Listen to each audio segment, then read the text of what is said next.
I'm McKinney Smith. In 2009, while going through a divorce, I decided to jump straight into entrepreneurship.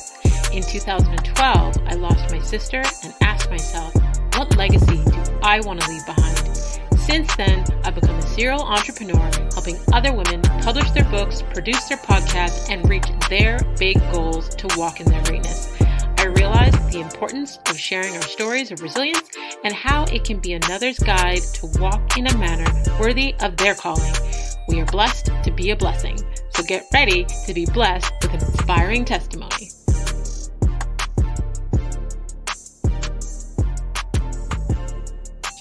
Hey, Legacy Leavers. Thank you for joining us on the Walk in My Stilettos podcast, where we have conversations with amazing women that are letting us step into their shoes. I help women to own their voice so they can create impact, prosperity, and legacy. I get inspired when I see another woman succeeding, but what interests me more is her backstory and her mindset on how she got there. So today's guest is about to bless us with her testimony, and since you're already here, you may as well subscribe. Today we have Savanna Hamilton. She is a host and producer at Maple Leaf Sports and Entertainment. In front of the camera, she hosts a weekly Raptors show, Raptors Today, and is a featured host on the show NBA XL, aired on NBA TV Canada. Digitally, she creates a series called Hold Space that celebrates game changers on and off the court, which features diverse stories ranging from communities within the Leafs, TFC, and Raptors. Behind the scenes, Savanna has contributed to shows such as Budweiser Stage at Home, The Hangout, and many MLSE productions. She has a background in basketball as a former varsity player, as well as a degree in radio and television sports media from Ryerson University. So please welcome to the show, Savanna. Thanks for having me. Thanks for reading all of that bio. Jeez. Making me feel important or something. But you are important. I appreciate you. I'm really looking forward to having a conversation on the infamous Walk in My Stilettos. So I'm really looking forward to it. Thank you so much for agreeing to come on and share your story with us. You know, we both spoke on an event the other day, and I got to hear part of your story, and I was like, wow, I need to have her on the podcast. I need more, people to hear her story. I need my community to hear her story. So thank you for saying yes. Oh, anytime. So I want to jump straight into your story. Start at the very beginning. Before we get to where you are today, I want to know, what did Savanna want to be when she was a little girl? Oh man, that's a good question already. I was one of those kids. Yeah. I was one of those kids that had 1,000 dreams, and it was so hard to narrow down for the longest time because I was I changed my mind every single day what I wanted to be. But for the most part, I think the earliest thing I can remember was I wanted to be a singer like Alicia Keys. And I think about it now, I'm thinking, well, there wasn't a whole lot of women who looked like me in the media or in anywhere. So I think the first woman that looked like me, I was like, I want to do what she's doing. And I think she's so cool. But that got shot down really quick by a family member who was old traditionalist. Shout out to grandma. I was like, you can't be a singer. Don't be a singer. I was like, that's whatever. I was like, oh, okay, true. And now I look back and I'm like, actually, given everything that can happen today, you never know. But that's one of my earliest ones. But then after that, pretty much I settled on wanting to be a vet like my mom. And I had that all the way up until high school. Wow. Okay. So when we were speaking on the event the other day, you talked about, how you even got into basketball and your journey and how you got to where you are today. So I would love if you could share with the listeners now how that journey began. Just even on the same note of, what I wanted to do for a living, growing up, this is where the tables kind of turned. Grade 11, actually, to be specific. I was watching and paying attention a lot more to basketball and NBA. I played basketball growing up my entire life. Grew up watching the Raptors. My dad would always have them on TV. He would even make us say when I grow up, I want to be just like Vince Carter. He would literally have us say that before we go to any basketball camp or something like that. And so I've always had basketball very much embedded into my life. And so time grade 11 rolled around. And like I said, like I wanted to be a vet before. But, you know, I had unfortunately, a bad biology teacher. I was talking about this the other day with my friend who had the same biology teacher. She's like, yeah, it was brutal. But at the same time, I was also excelling at a couple of media courses that my high school had to offer us. And one of them was like video storytelling. So I was like in the computer lab almost every single day, spending even extra time in there if I could, like befriending the teacher and like video editing and like just thinking of all these creative ideas. I started doing things for fun around the school, creating promotions like just needlessly. But they ended up being used anyway, somehow. And then at the same time, like I started to see when I was watching more NBA basketball more intentionally, not just kind of like in passing, I saw this woman named Sage Steele, and I was like about 16 at the time, and she was covering the NBA finals, and she has a few shows on like ESPN. And I was like, oh, whoa, like that woman looks like me. Like she has curly hair like me. She's around my skin tone, and she looks like me. I didn't think that a woman that could look like me does that. Like, it kind of something in my head clicked. And I just remember like whipping out my like tablet at the time and like Googling her immediately and like reading up all of her bios and everything. And then like I started paying a lot close attention to like other hosts for the NBA and like other sideline reporters and looking up like how did they get to where they are. And so the time that like I like that's kind of like the flip of the switch in my head. I was like, well, you know, biology class ain't going that well. But at the same time, all this media stuff is going well. And like seeing a woman that looks like me doing something really cool involving basketball. Yeah, like, okay. Yeah, I can see myself doing that. And yeah, and then I got accepted into Ryerson. I played for the Ryerson women's basketball team. That was a whole journey to itself.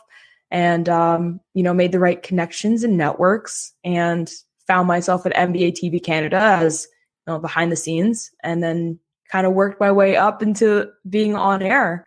Took a lot of hustling. Wow. So, I mean, I heard a couple of things in there. So even from a young age, your dad had you guys doing affirmations, basically, you know, before basketball games. So, you know, I'm a huge fan of affirmations. So I was like, okay, so he had it, you know, he started the programming in your mind from a young age. So I hear that. I hear that.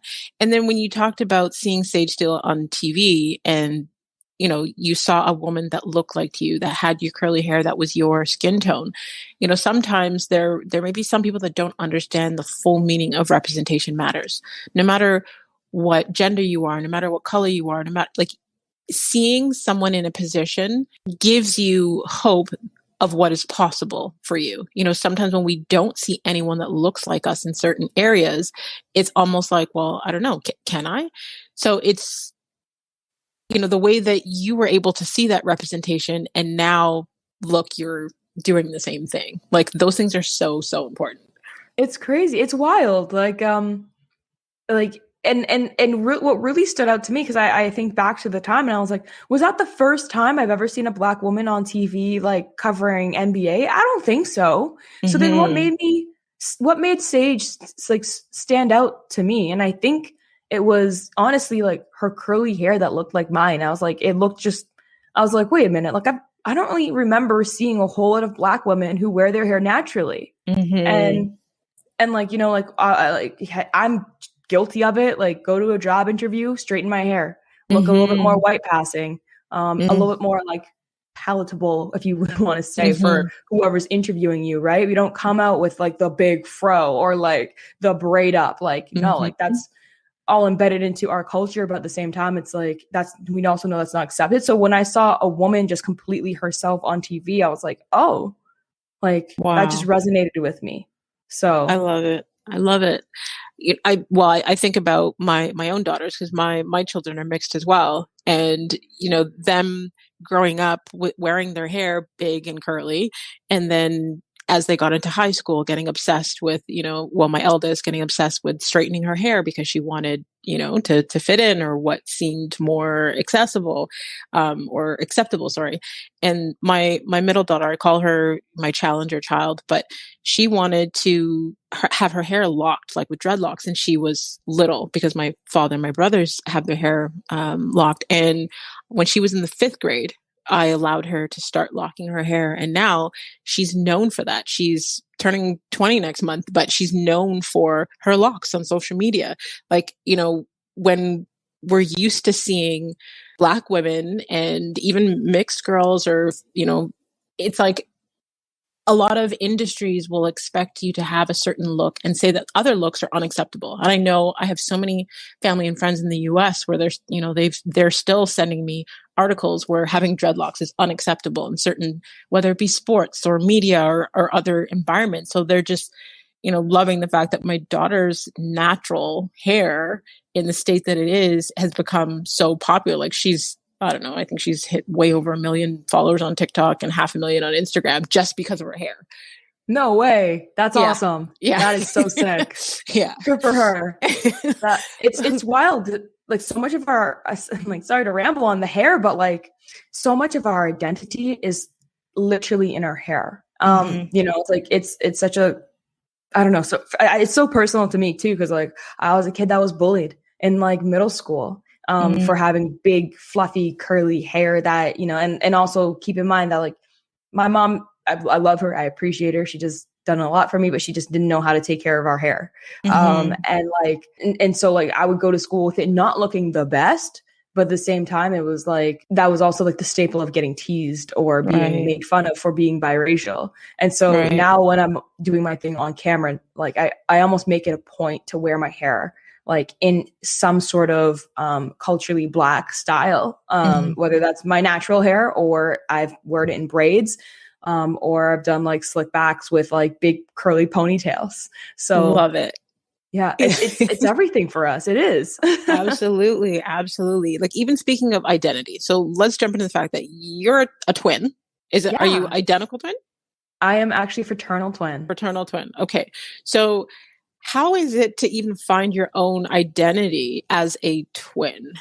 How has that been for you? Oh man, that was rough when the moment we had to separate, actually. It was difficult because like, we're twins. Like, some people ask me, what's it like to be born a twin? And I'm like, what's it like to be born alone? Like, I literally don't know. Like, I couldn't tell you. I feel like I always like tell some people that like my twin feels like a backup hard drive, in the fact that like all the memories, the childhood memories I have, like if I forget something, she'll remember it, and vice versa. And so it's almost like when you have such an embedded history with somebody, like it comes with so many emotions, right? Nostalgia. I wouldn't even know what to do if something ever happened to her. Like, I would literally like lose it. But so kind of like having a small taste of what life would be without her was very shocking to me when I was about 18 years old. And like so I did a victory lap of high school just because I wasn't sure which university I wanted to go to yet. And she was committed to Alabama. So she went straight to Alabama. So that was the first year that we were ever separated. And I just remember, like, to this day, it's like in my head, like the white van that my mom was driving at the time, like pulling out of the driveway, and like me thinking like, okay, like this is where life changes. Like, nothing is ever going to be the same because she's gone. And then I totally fell into depression. Like, I don't think my parents really recognized it at the time, but totally was like situational depression right then and there. Would go up to my room, literally never come out. And like, it's kind of funny because my parents are pretty strict growing up, but it got to the point where like I would literally like never show my face. I would literally just like, go in my room, watch Netflix, sleep, go to practice, sleep. Like, and like it was not much of a life happening, but my parents recognized something was wrong because, like I said, they were strict, so I didn't really like hang out that much with my friends growing up. But the moment I asked, like, my parents, was like, oh, do you mind if I go downtown Toronto with like my best friend Brianna, and like, just kind of like walk around Ryerson campus? I wasn't even committed at the time. They're like, yes, go now, go get out your room. Yes, leave, go get some air. And I was like, oh wow, like, and this is me never having been to Toronto, let alone like by myself with a friend. Like, so definitely finding my identity was a huge shock. And I was crying a lot. Wow. I'm even as you're telling your story, I'm holding my heart and I'm feeling for you. And I'm almost feeling that pain that you were feeling at that time. And I'm not a twin. I don't have a twin sister. I have no idea what it feels like. Even when you said, what's it like being born alone, because you don't know what that feels like. And, you said the situational depression, with your sister going away to school, it's like, you hear someone's story, but there's always a part of their story that you can connect with on an emotional level, even if your story isn't exactly the same. Like as you're talking, and I said, I'm holding my chest, and I'm thinking, so my sister, my older sister, passed away in 2012, and I went through like a massive depression and could barely function, could barely take care of my kids. And I've had so many people reach out to me since, and there's like, well, I wouldn't know what to do without my sibling. I wouldn't know, if anything ever happened to my sibling, I don't know what I would do. But you were in the womb with your sister. And then for 18 years, you guys are inseparable and you're sharing all the same memories. And then she goes off to school. So I know that you've had to find your own identity, even in the industry that you were in, in terms of even separating yourself from your sister. Can you share that part of your story with us? Absolutely. And first and foremost, like, I'm so sorry. I've heard you like talk about the loss of your sibling before, and like, it's still, it hurts my heart. Like, I'm like already trying to keep it together because like, I couldn't even like fathom the pain that must have come with. But like, you turned, something that was awful, horrendous happening to you into something beautiful by having this podcast and by giving a platform to other voices. And that like speaks like volumes to me. Thank you. Yeah, like literally, I'm like, oh, I'm literally tearing up. Yeah. So like my identity then in the, like the media industry, it formed through a lot of the lessons that I learned growing up, I think. So like me and my twin, like we both played on the same basketball teams, like same rep leagues, everything. Like she did something, I did something. So it's like, with that being said, like because we're fraternal, she was actually a few inches taller than me. And I'm tall, like standing alone without shoes on, I'm 5'11". And so add shoes, that's about 6 foot. And then obviously in the basketball world, you boost yourself up an extra inch.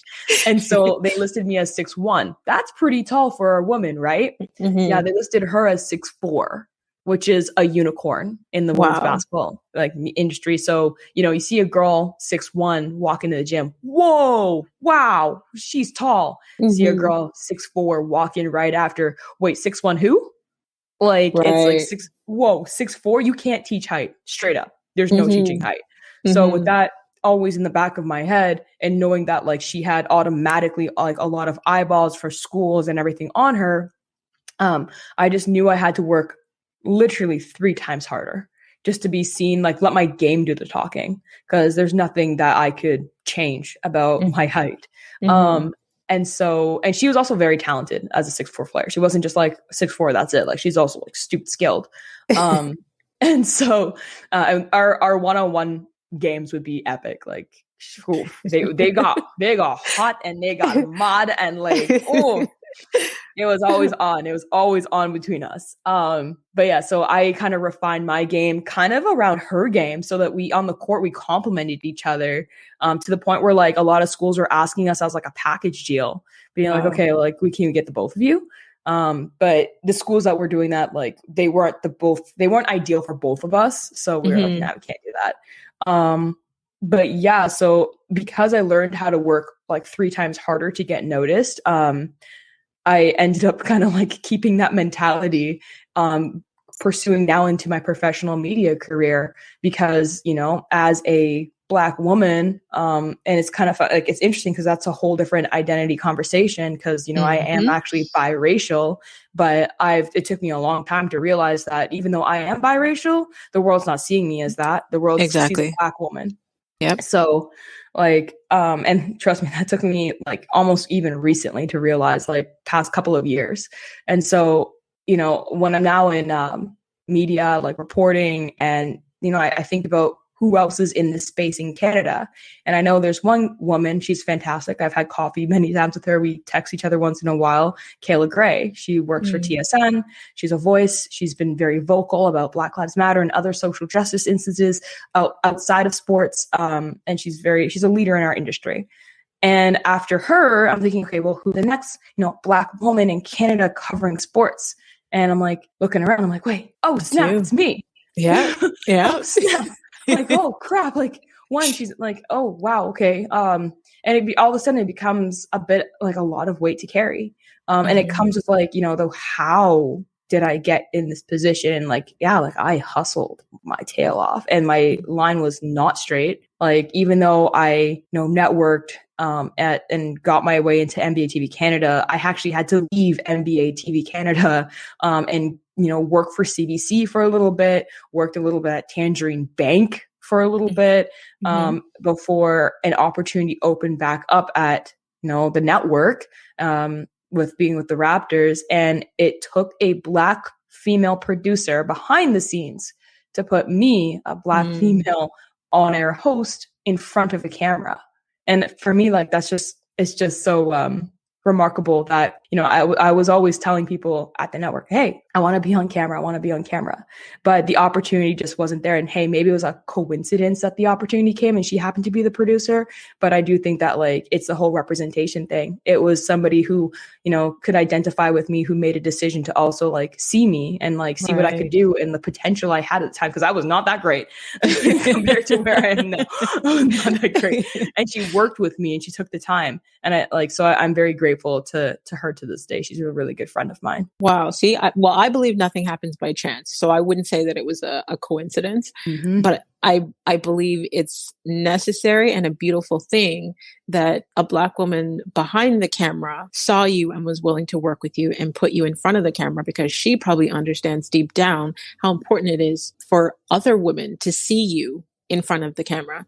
Like a couple of years ago, I attended an event in Toronto at the Twitter headquarters with, it was focused on Black women in media, and media from radio, television, you know, women who were behind the camera, in front of the camera. So, you know, you had Tracy Moore there, like you had all of these women that were there and just openly speaking about their experiences. And one woman got up to speak and literally broke down in tears at how heavy the weight is, even for someone who was behind the camera on a predominantly non-Black environment, to even feel like she has to speak up and carry the world of Black people on her shoulders, because when they're having meetings about things, she's like, well, you know, that doesn't represent us well, or that, you know, and having to fight and be the one to represent.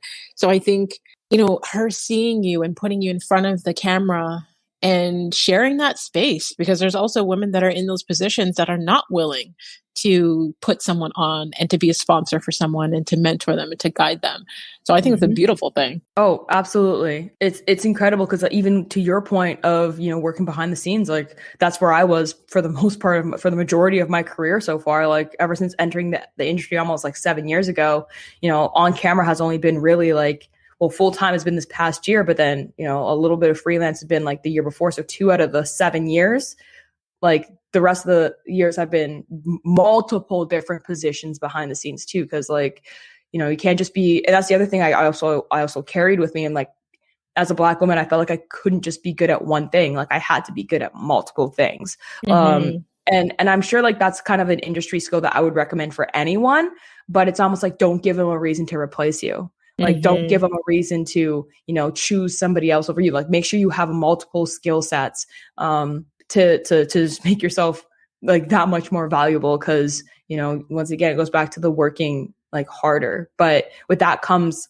you know, the racialized trauma of like that you have to carry like in your workplace. And like to your point, you know, the woman that was working behind the scenes and feeling like she had to, you know, speak up for her community, it's like that's a lot to speak up, because like one, like not everybody in the community is going to agree with you, right? And so you're kind of like making a blanket statement for everybody, and it's kind of an uncomfortable position to put yourself in. At the same time, it's also a necessary one, because if you didn't say anything, even if people will disagree with you, you wouldn't have been heard, period. You wouldn't be representing at all. So it's almost like stay silent and don't represent at all, or say something with the chance of, you're not just the voice for all Black people who exist in Canada, but at least you are a voice for as such. So it's a tough position to be in, for sure. Like, even when I think of, like, in terms of, I don't know, I guess mental health, like how you navigate as a Black woman in a white male dominated field, like, how have you been able to cope with the mental health aspect of that? Because that's a lot of pressure. Yeah, like I've been very fortunate to have such an amazing support system around me, that gives me time of day to really vent. And I've had therapy in the past. It's something, actually, funny enough, I don't really talk about. But I do think it's about time that we normalize therapy in the Black community. Absolutely. There's so much, like, trauma that we've been through, and then we carry through generations. Like not to be drastic, but slavery was not that long ago. Segregation was literally within my parents' generation. Like, interracial marriage in the States was allowed in 1967. My parents were born in 1964 and 65. So it's like, that was like, they were born and they wouldn't have been allowed to, like, get married or, have us, essentially. And so, it comes with, like, all those weights that you don't even realize that you're subconsciously carrying, that it just gets trickled down. So now, like, on air, I know that I need to be my best. And for me, that's keeping myself mentally sharp and alert. And so, like, I've been able to, like, go to a therapist, talk about, like, situations that have bothered me. And also, don't forget, like, the way that your parents were raised as, like, immigrants, really. A lot of people, like, understand that immigrants were coming here to survive. We're now of a generation where we're trying to thrive. So it's like, it comes with a different weight, and the way that you were raised is not the way that, like, you can live. It's a different dynamic of living today. So, like, given opportunity. So, like, if your parents are just focused on putting food on your table, but now, okay, thank God for their work, I am able to fully put food on my table. Now what? Now what do I do? Where's my next identity? And so, like, I have a great support system. I talk to my friends, and of all races too. I have a lot of great friends who are allies to the Black community, and they appreciate it when I share, what I have to go through, because it's some stuff that they would never have to, like, really consider or think of. But then at the same time, like, they also, like, they ask me great questions that are not just the Google questions, like, because otherwise they know that there's some questions that you can just Google at. But other than that, like, I have also, like, my family, and, like, my aunt Connie, she was the first woman who told me to embrace my curly hair, because I was also, like your first daughter, straightening my hair all the time, and to the point where I ruined my curls. And Connie was like, whoa, let me just show you how to style your curls. And then I realized, it could look like this. Like, so, and that's just, like, one metaphor for just how involved she has been in my life. I called her, like, my second mom. So, wow. So first off, I love when the women that come on the show are open about therapy, because I feel, especially when you're speaking from anyone who's in the Black community, that used to be considered a stigma. And I think that it should be more normalized. I had a previous guest who came on, and I've taken that term where she's like, therapy should be like an oil change. You go for your regular checkups to make sure that things maintain good. We don't have to wait until things are bad to need therapy. So therapy should be completely normalized and implemented into our regular routine. I think it's a beautiful thing that you have such an amazing support system, from the family to allies to Connie, who I know is absolutely amazing. And your point about speaking about, our parents and what they were born into and the circumstances that they had to endure. And, it reminded me of, I don't know if you're familiar with the comedian Trevor Noah, and his book, Born a Crime. his life being born in South Africa during apartheid, to an interracial couple, of just how heavy mentally and emotionally that may be growing up, and trying to find your identity as to who you are when you consider that even your life is like illegal, or what some would say is not okay or acceptable. Like, I know my kids they've been quite open about their experiences with me, so we've been able to talk through things, but I can only imagine, I guess, the things that you've had to deal with and accept to come to a place where you are, thriving in an industry and set an example and sharing your story for other women to be inspired so that they can be emboldened to do the same. Thank you. Like, it's like, it comes with like a lot of bumps and bruises. It's not like, I think people are starting to see me on a bigger platform now, and they're like, wow, like, that's so cool. I'm like, no, you don't understand like exactly what it took to get here. Through. Yeah. Had to go through. I've had comments made to me a few years, just not even graduating from my program. My program was sport media. And so I went to an industry person, or industry company, I should say. And one of the like sections of the company, the guy who was in charge, who hired a lot of my happened to be white male classmates, he was talking to me and he wanted me to like tell him some social media ideas and stuff like that.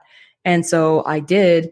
And, I had a belittling like type of conversation with him. He ended up telling me to go back to school, to consider changing my degree, to just travel the world. And like, it's like, maybe there's other things. He called me a sweetheart, even in that conversation. He's very, very belittling. I wrote it all down and on like a previous phone. I think I lost it, and honestly, probably for the best. And I remember leaving that office and like immediately calling my coworker or like just another person from my industry who's a Black man, Dwayne Watson. He's also like my mentor, my sponsor, everything.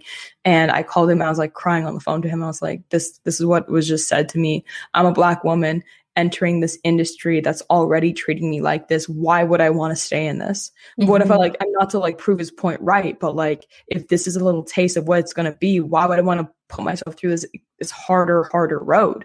And like, so I literally considered leaving sports. Like, I was like, do I really want to go through this? Like the way that I'm getting treated, like, and that was just like my first like real kind of not official interview, because it wasn't really an interview. It was more of a conversation that I was invited to, but like this is the first taste I'm getting. Like the moment I like left my degree, like why would I want to pursue this if they're all going to be like this? But then understand that like, for one, they're not all like that. That was, now I can see with like more clear lenses that was more of a one-off person, and that there are allies even in the corporate system that are still trying to learn and trying to get more diverse. They have other like, so it's a range of people, but you have to go through those conversations and being demeaned. And, you look around the room and you could tell that they're specifically hiring. Like, he didn't say that to my other classmates that were already working for him. He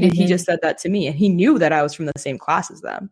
So it was like, and then at the end of it, like, he ended up stealing my ideas. That's the other thing. Wow. Yeah. Wow. So like they'll make you feel small. They make you feel invaluable, but really like your ideas are, and like your being is just so valuable. There's no other way of putting it, that I don't know, it's threatening to them or something, but they just don't want to let it in, and they just rather think that, what you have to offer, they could just take. Yeah, so like the entitlement. I am sorry you had that experience. I'm sorry that happened to you. And like, I'm scratching my head as you're talking, because I'm just like, oh, if I was a man. Oh, I know. And it's the audacity for me. Yeah. I will say this, like, I had an amazing entertainment prof at Ryerson, and like great relationship with him. He was also a lawyer. I emailed him the entire situation, how it played out. I even had like all the receipts, right? Like I made sure even when I left that meeting that I had a bad feeling, that like I emailed that person and be like, just to go over exactly what we talked about, this. And so when he like took one of my ideas, I I emailed him again being like, hey, wasn't aware that you're actually going to use this one. I thought that at the very least I would be involved or like notified. Right. And then he basically sent me the worst email back. Like, how dare you? Like, blah, blah, blah, blah. Like, you think blah, blah, blah. Like, it was just like, oh my goodness. The tone of the email was awful. And so that was even more like demeaning to like, once again, be just fresh out of school. And so when I went to my entertainment prof, like lawyer, he's just like, listen, he's like, you could technically fight them on this, but one, you're going to like blacklist yourself, because even if you do win, no one's going to use you again in the future. And the other thing is, it's not even worth it, because the amount of money that you're going to spend trying to fight it, you're going to lose like a lot of money for what? Like, and so I was like, oh, it's a lose-lose situation. So my hands are tied, and this is what industries do. And I'm sure this is not the first time you've heard this, and this is not the last time. Having your intellectual property stolen. Yep. Wow. I have goosebumps. I have goosebumps right now. Like, first of all, the audacity of even how he spoke to you, and to even demean you and talk down to you when you address the fact that he stole your intellectual property. Like, there's I'm not sure if you are familiar with Vivian Kaye, but she is, I know that she now works for Shopify, but she's the founder of Kinky Curly Yaki, but she's been doing a lot of speaking out to empower women who are in these industries where she calls them chads, and no offense to any chad out there, but to her, chad is the mediocre white man that has the audacity to go after opportunities that he's not qualified for, that he doesn't deserve. But us as women, especially Black women, because we're so used to being talked down and demeaned and told to like dim our light, we don't go after things. We don't get the opportunities. So she's been, spending her time since the pandemic, basically empowering women to have the audacity to do the Chad things, because their sense of entitlement and their audacity. So oh my God. I'm just thinking about all the Chads that you've had to deal with. And I can't even imagine. And I'm just thinking, okay, even since the pandemic, because I know the pandemic has changed a lot of people's industries and how they serve and how they're able to, navigate through the world. So how has the pandemic affected your journey in your industry? The pandemic was like one of the worst and best things that have happened, which is very weird to say. And just quickly to your Chad point, like I'm still teaching myself to have the audacity of a Chad. And man, that's a superpower right there. The pandemic was one of the worst and best things. It was the worst thing because for me at the time, everything felt like it was going right. Like I was a freelancer, but I was working even more than full time. I was almost working there's some weeks I worked 80 hours a week. Wow. And so I was at CBC working behind the scenes doing the news. And I was doing everything from the national news to local stations as an associate director. And there were already in conversations of hey, would you ever consider being a director?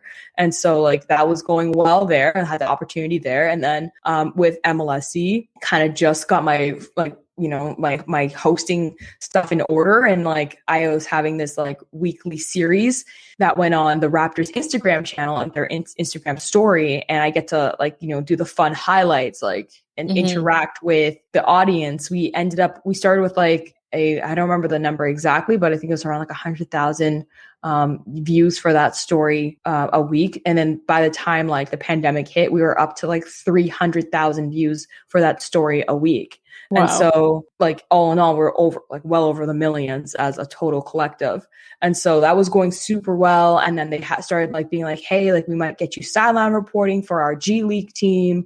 There's we have an opportunity here for you to travel. And it's travel. I don't want to get too much into the details, but it was a really great opportunity. And so I was oh my goodness, this summer's gonna be crazy. I had to make a choice between this huge travel opportunity with MLSE and the Raptors, or even the potential of the Olympics with CBC. That's a great problem to have. Right. And then boom, problem no more. The pandemic happened.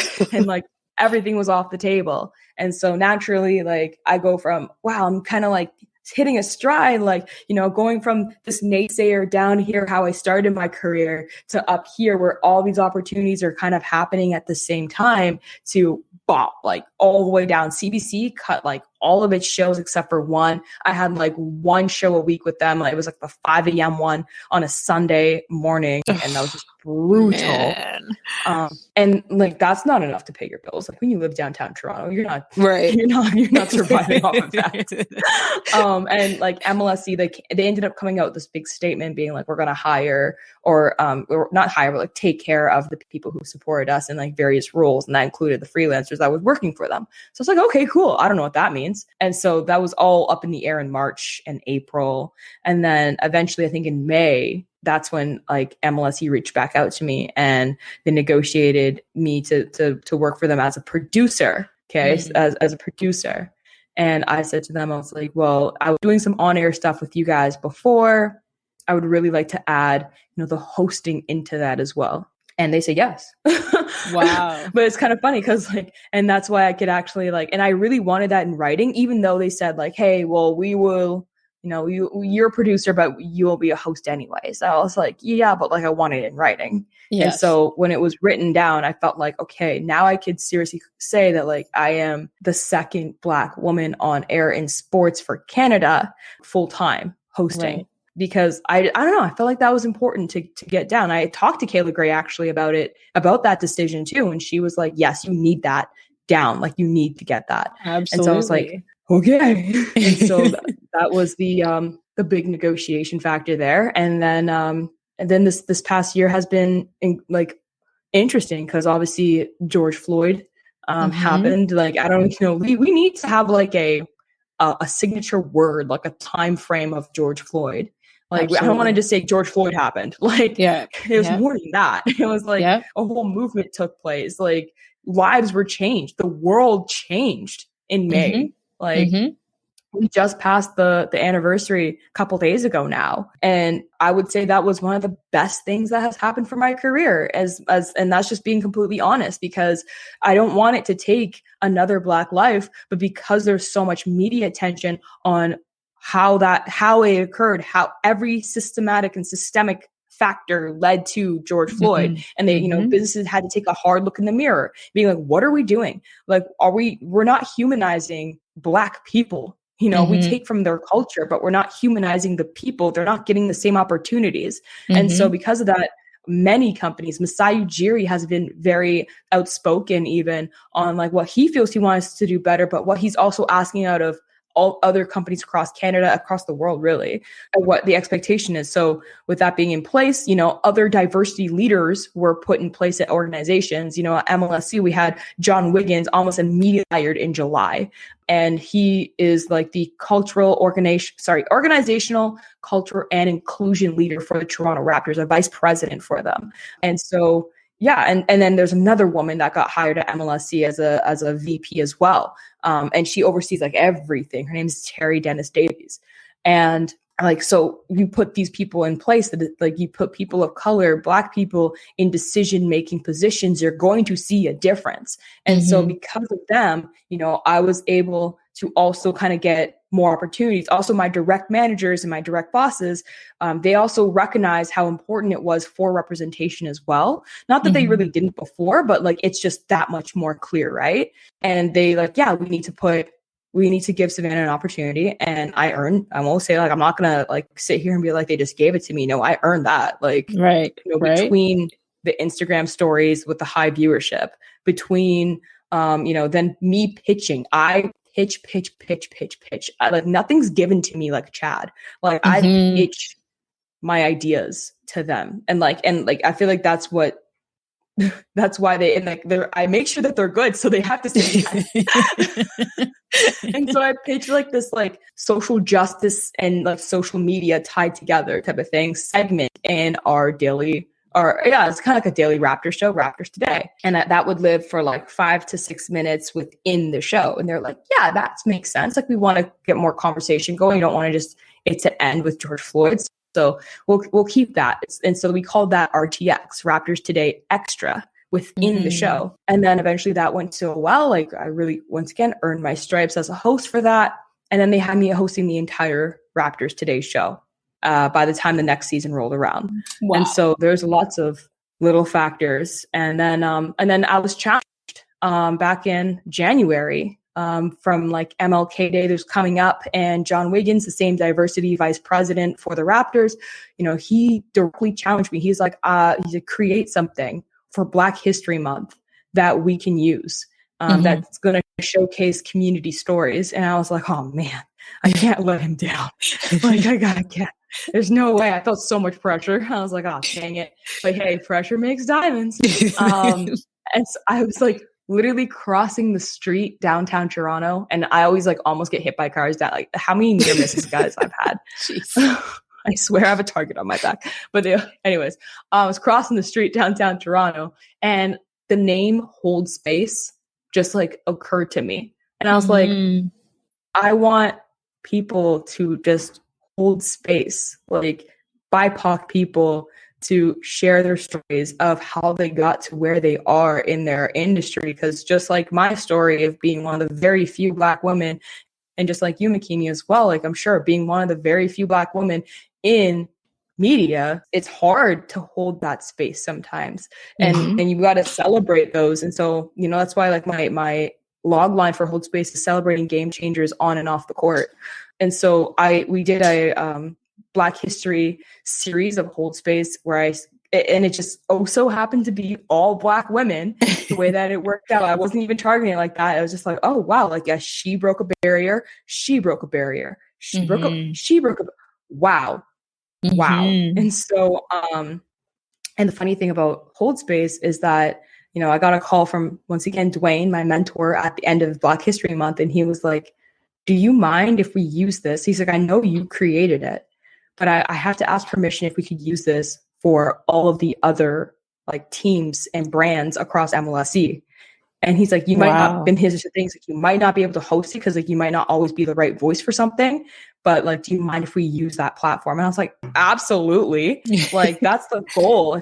If I could create something that lives outside of me, that's going to tell other people's stories. Absolutely. Yeah. Thank you. So, I saw the Leafs, like the Toronto Maple Leafs, they recently used Hold Space for an interview themselves to have a conversation about diversity and inclusion. And, like with the traditional hockey culture, we know, I don't even got to explain that. And so that was really special to me when I saw that. I was like, wow, that's really cool. Wow. Like, so I have goosebumps right now. And this is really the reason why. So I used to call my community faith walkers because it was about walking by faith. But I realized the more and more that I have been interviewing you amazing women, it is really about the legacy that you're leaving behind. So I changed the name of the community to Legacy Leavers. And even as you're talking about, the name of Hold Space and how it's evolved into something that it is leaving a legacy, but it is something that you created. Like, I just love that on so many different levels. Thank you. It was really special when he asked me that, because I was like, absolutely, go right ahead. And we've had, Asian History Month. We've had other voices on Hold Space just kind of have a platform. Asian voices that can actually talk candidly about Asian hate crimes, right? And it was even great because even in Asian Heritage Month, I was able to interview the deputy commissioner of the NBA, who's like literally the second in command in charge of the NBA, like the whole entire league and all its entities and property. So, and he happens to be half Jamaican, and he grew up. His mother's of Chinese background, but they believe they grew up in Vietnam. And so we are talking just about all this. And if you asked me back in February when I got put on the spot to create a series that's going to it was originally just for Black History Month, I would have never thought that I was going to interview a man like that, like such a powerful person in our industry like that. I love it. I love it so much. And it, for all those ladies listening, like, it's just a reminder. Sometimes we are challenged to come outside of our comfort zone. But when you are creating and you're operating in your area of genius, things that happen are far greater than what you ever would have expected to happen. Absolutely. Wow. So before we go to the final segment of the show, I want you to tell the listeners where they can stay connected, where they can get more from Savanna. Absolutely. You can follow me on Instagram at Sav Hamilton, Hamilton 11 on both Instagram and Twitter. Awesome. Awesome. So I will definitely have the links to your socials in the detailed section below your episodes. They don't have to search too far. They can just click and connect with you directly. I appreciate that. Thank you very much for having me on. Thank you so much. I mean, before we end the show, we're going to do what I call a walk in her wisdom. And it's just a couple quick reflection questions. And you can share whether it be one word or one sentence, whatever comes to mind. Okay. So name a book that has changed or greatly impacted your life. That's a hard one because there's so many. Okay, the first one that's coming to mind more so as of recently is How to Win Friends and Influence People. Mm-hmm. Okay. If you could have a gigantic billboard anywhere with anything on it, what would it say and why? Ooh. Well, you got to do Times Square first and foremost. You got to do it big. You got to do it big. Times Square. And I think something that I love quotes. So I have 1,000 in my mind swirling right now. It's really hard for me to choose. This is not rapid. I'm sorry. No, it's okay. I feel like I would do something that my mom told me back in first year that got me through a really rough time. And that is, you are stronger than you think. Love it. Yeah, love it. We'll talk another time about it, but after these borders open back up, listen, if you want that billboard in Times Square, I got you. I had one there a couple years ago. No way. Yeah, it was for my last book, The Couples Gratitude Journal. But you know, when you're young, dumb, and in love, and you do things you shouldn't do. So I had. I'm gonna say. Okay, we all learned. I included my. He was my partner at the time that I thought was going to be my life partner. I included him on that billboard with me. So I don't no longer promote that billboard, but it's okay. It's just like when you start to learn to don't post your partner unless it's like you're hella married on your Instagram. Lesson learned. It's okay. We all learn. Oh man. Okay. What have you become better at saying no to in the last 5 years? And that could be distractions, invitations, family. Yeah, I've been better at saying no to, it sounds weird, but people who want to waste my time. Yep. If it's not benefiting me, then I don't need that. I hear you. Okay, what new belief, behavior, or habit has improved your life in the last 5 years? I truly love, it's very cliche, but you can do anything. And it's not just, it doesn't just stop there. It's switch your I can'ts into how. How can I? How can I? Yeah, I love that. Okay, last but not least, what do you wish women would do more of? Be more like Chad. I love it. Honestly, maybe I should just leave it right there. Oh no, like honestly, don't be afraid. Hold space, take up space, be loud. Like even if you're wrong, be loud about it. Like, hey, the more loud, like the louder you are, the less you're gonna hear no. So yeah, be like Chad. I love it. Wow. Thank you so much, Savanna, for taking the time to share your story with us. I truly, truly appreciate you. Thank you so much for having me. And I really appreciate you, creating space for me on this platform as well. So thank you. Thank you. And to all of you legacy leavers out there, until next time, don't forget to subscribe and rate the show on Apple Podcast. And thanks to you guys, the show now ranks globally in the top 2% of most popular shows out of like over 2 million podcasts globally. So thank you. And if you have not yet grabbed one of my personal development books available online everywhere, please do so. And if you can think of one person that would receive value from hearing Savanna's testimony, please share it with them. Feel free to screenshot this week's episode and you can tag us on Instagram. You can tag Savanna Savanna at Sav Hamilton 11, and you can tag myself at The Real McKinney Smith, and continue to walk in greatness in your stilettos in a manner worthy of your calling.